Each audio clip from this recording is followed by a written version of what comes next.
नमस्कार बच्चों। अपने जो कल का टॉपिक था वो था अलंकार। अलंकार में अपने ये देखा था कि अलंकार का मतलब क्या है, अलंकार की परिभाषा क्या है। उसके बाद में अपने ये बात कर रहे थे कि अलंकार के भेद कितने होते हैं। तो अलंकार के भेद होते हैं दो। हमने दो भेदों के नाम देखे थे। एक तो था शब्दालंकार और दूसरा जो इसका भेद आता है वो आता है अर्थालंकार। अब शब्दालंकार क्या होता है, अर्थालंकार क्या होता है, इसके बारे में अपने चर्चा कर लेते हैं। पहले देखें कि शब्दालंकार क्या होता है। यानी काव्य में चमत्कार, काव्य में चमत्कार जब शब्द विशेष से उत्पन्न हो।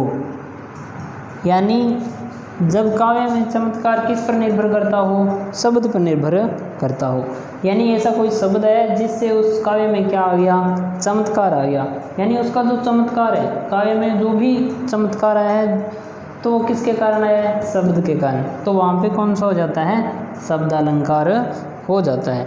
शब्दालंकार की बात करें तो जैसे आपने पढ़ रखा होगा यमक अलंकार, उसके बाद में श्लेष है, अनुप्रास है, वक्रोक्ति है आदि। ये जो अलंकार हैं वो किस में आते हैं, शब्दालंकार में आते हैं। सिंपल सी परिभाषा है, काव्य में चमत्कार जब शब्द विशेष से उत्पन्न हो या शब्द पर निर्भर करता हो तो उसे क्या कहते हैं, शब्दालंकार कहते हैं।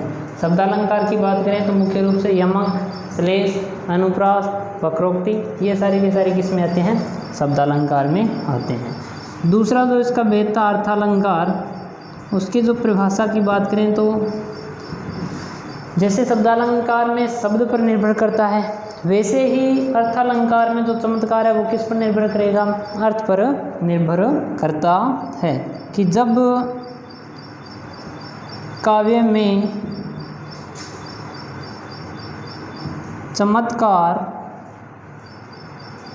अर्थ पर निर्भर हो, वहाँ अर्थालंकार होता है।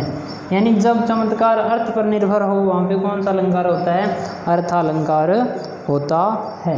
ये जो मुख्य रूप से हैं यमक, श्लेष, अनुप्रास, वक्रोक्ति, इनको छोड़कर जितने भी जो हैं वो सारे के सारे किस में आते हैं, अर्थालंकार में आ जाते हैं। जैसे अपने पढ़ा होगा उपमा अलंकार, रूपक अलंकार, उत्प्रेक्ष्य अलंकार, उदाहरण अलंकार, मानवीकरण। यानी ये जितने भी हैं वो सारे के सारे किस में हैं, अर्थालंकार में होते हैं। परिभाषा सिंपल सी हो गई दोनों की कि काव्य में चमत्कार जब शब्द पर निर्भर करता हो तो शब्दालंकार हो जाता है और अर्थ पर निर्भर करता हो तो अर्थालंकार हो जाते हैं। ये थी मुख्य रूप से इनके भेदों की बात। इसके अलावा कुछ विद्वान हैं वो इसका एक अन्य भेद भी मानते हैं जिसे क्या कहते हैं, उभयालंकार कहते हैं।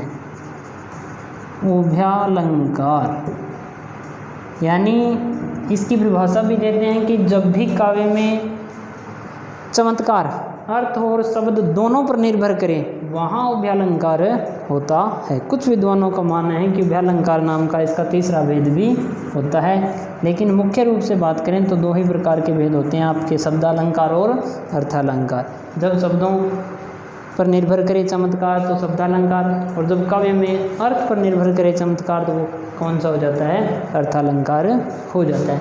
अब अपने कल से विस्तार से चर्चा करेंगे शब्दालंकार के जो भेद हैं उन पर कल विस्तार से चर्चा करेंगे।